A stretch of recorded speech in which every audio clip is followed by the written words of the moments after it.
Hello everyone, thanks for coming. I'm Liwenhan and I'll present our paper Interactive Time Series of Measures for Exploring Dynamic Networks on behalf of my co-authors from the University of Edinburgh and India, James O'Donnell, Benjamin Bach, and Jean-Daniel Fekete.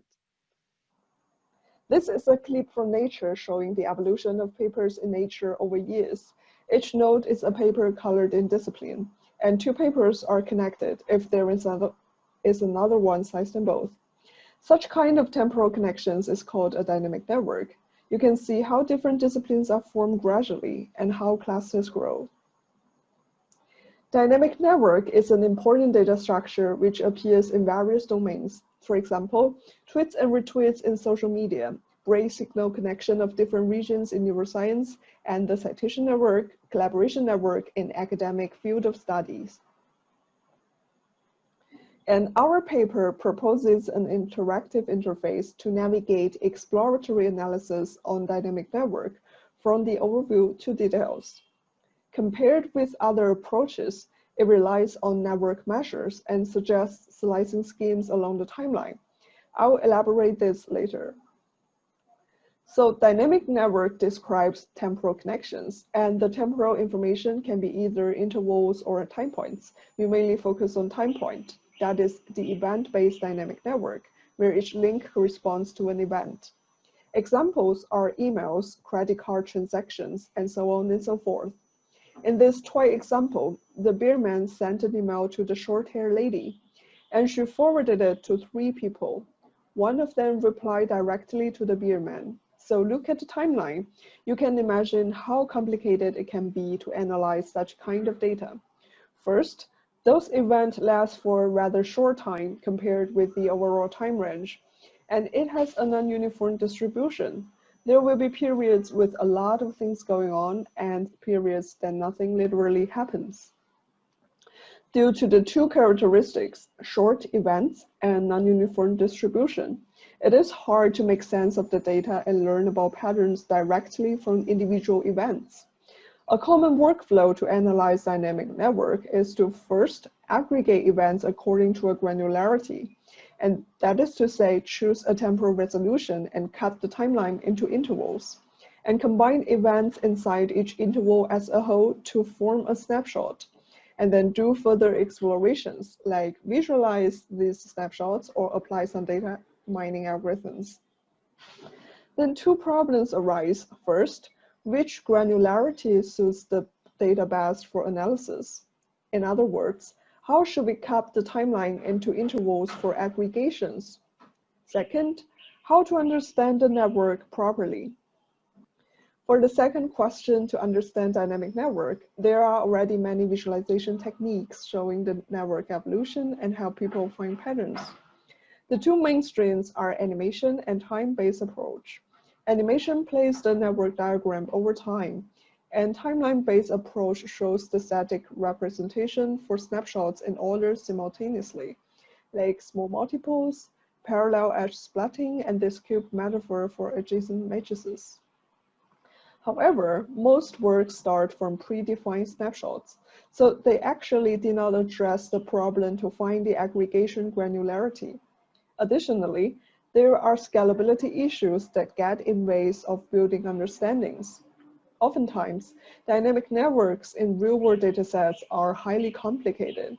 They can be super dense or large at some points, which will create visual clutters, or say hairballs.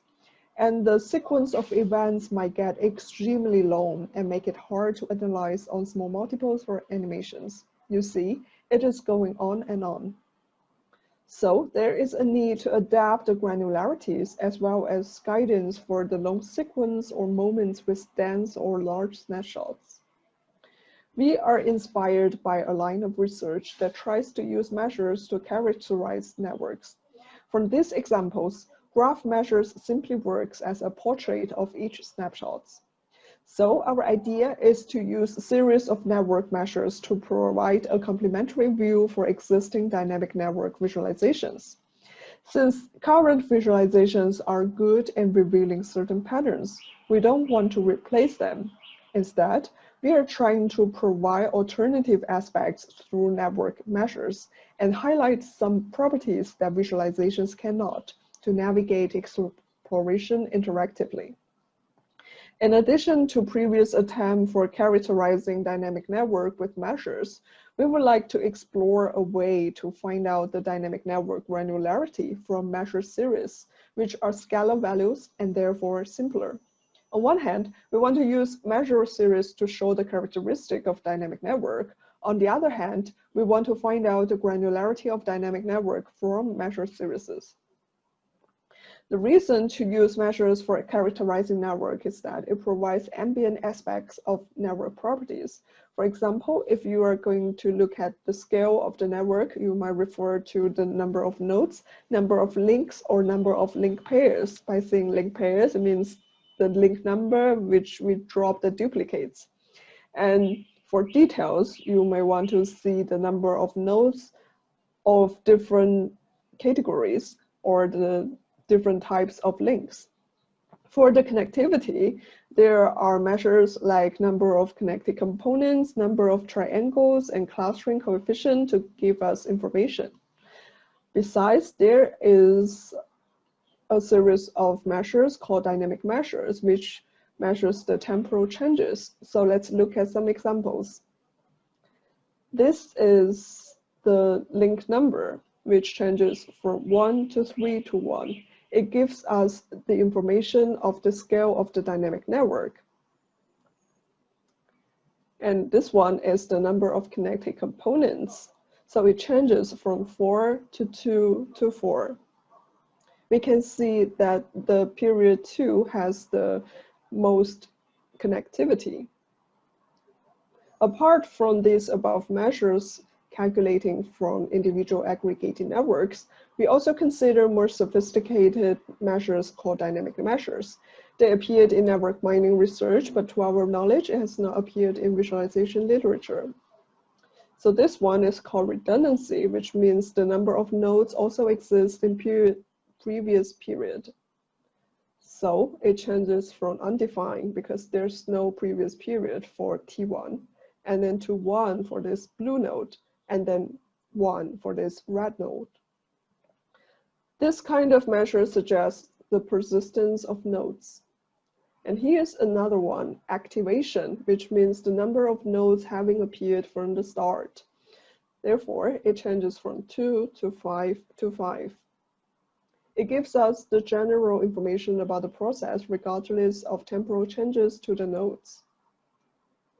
In the following, I'll describe you the task space and how we derive design from tasks, and walk you through the interface with an example case. So our goal is to help users explore potentially long or large or dense networks by identifying interesting time points or meaningful granularity. To this end, we divide our task into 3 dimensions: time, measure, group, or you can say subgraph. So, to analyze time, people might want to understand the trend of those measures, find out outliers, and have some information about the regularity and understand the breakpoint of each major stages of the evolution. And for this measure, people might want to understand the evolution and assess the measure values at certain time points or periods and make comparisons among different groups or different time periods. And for this group dimension, people might want to understand the group evolution as a whole and assess the group level measures. So the paper has more details, and our list of tasks is not meant to be complete. It is describing a space around these 3 aspects, which will inform us to design a new visualization of dynamic networks. From the tasks, we derive our design, which looks like this. There are 3 major components: this timeline and measure view and the no-link diagram. To interact with the system, the workflow generally follows the mantra of overview first, zoom and filter, then details on demand. Briefly, our system is responding to these 3 questions. which granularity to apply, what are the major periods, and where are interesting changes. To better illustrate how the interface works, let's start with an example. This is a letter network centering around a merchant. There are 190 people involved and 489 letters in 4 types: commerce, friendship, travel, and finance. So it happened on 51 days, and the time ranges from 1660 to 1693. So you can imagine how sparse this network is, around only 50 days out of 12,000 days.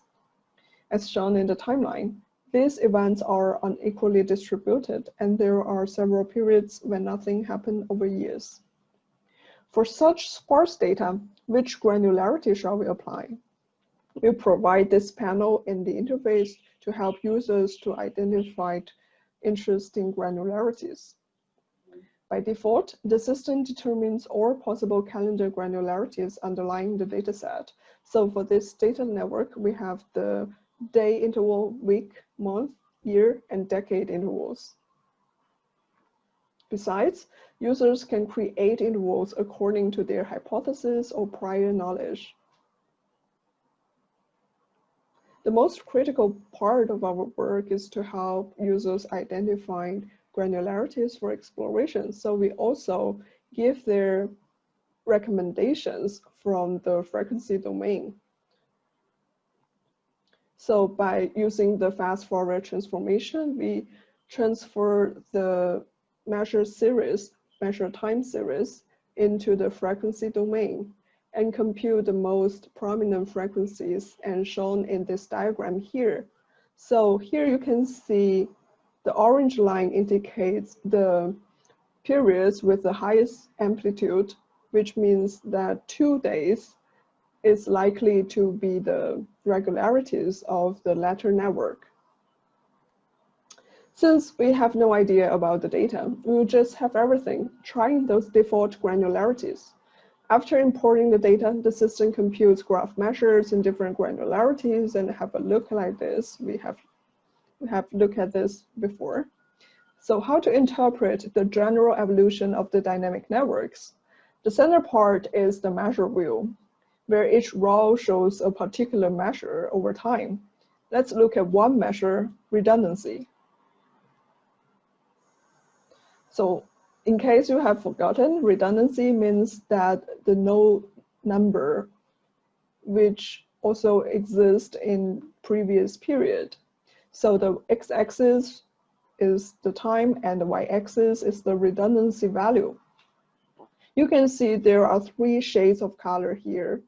So the darkest one refers to the month level interval, and then the year interval, and then the decade interval.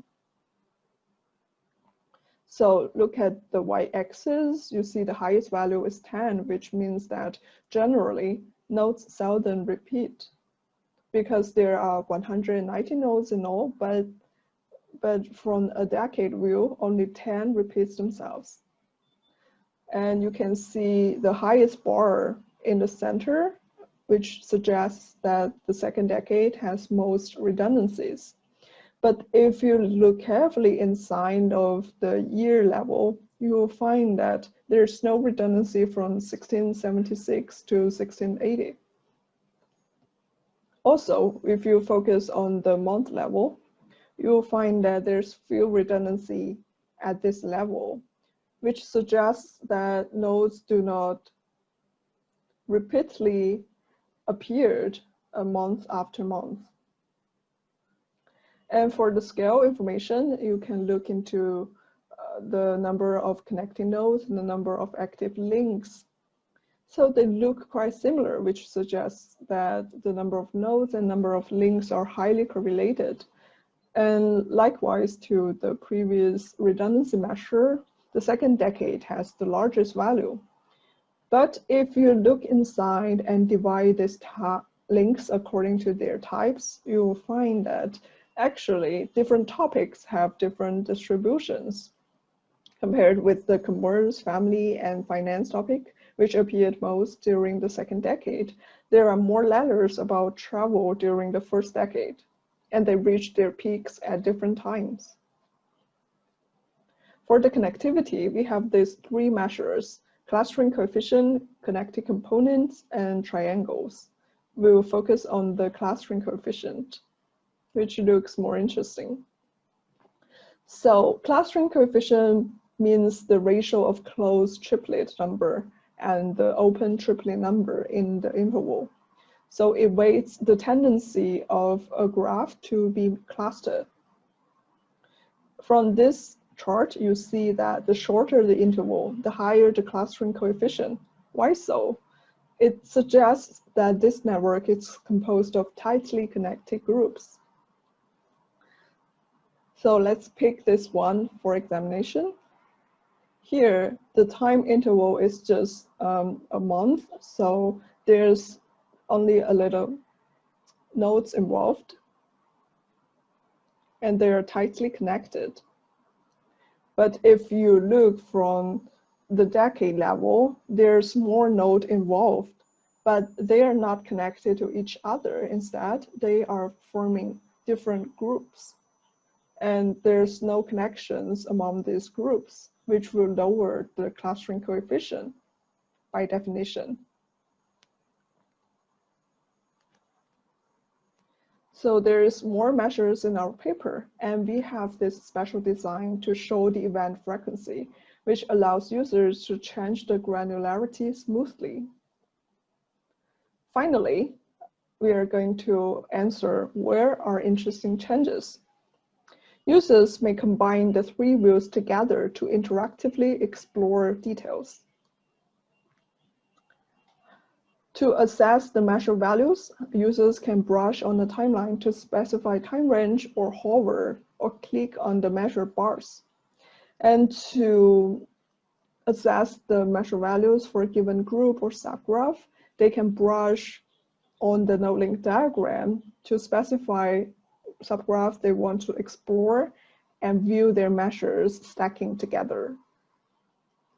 After selecting a particular granularity, users can switch to a mode where they can go through the evolution process by looking at the animation and small multiples. So this is the animation. One important design here is that we aggregate the empty time slices together to form an empty slot, which will decrease the slices number and make it more easy for people to explore. To make comparisons, users can directly compare measure values over periods and among groups, or compare the topology in the small multiples via the previous mentioned mode. So you may look at our paper or try on this demo website for a better understanding. And there are more cases in the paper, like this gene expression of flies, which has a highly uneven distribution due to the data collection scheme. And we use a packing technique to address the issue. And another one is about high school contact. You can already see some regularities in this measure view. And in the paper, we present more findings about the in-class or out-class patterns. To some extent, these cases validates the usability and effectiveness of our interface. To sum up, we present the tasks, designs, and case studies for exploring dynamic network with measures. And we also introduce dynamic measures to uncover temporal changes.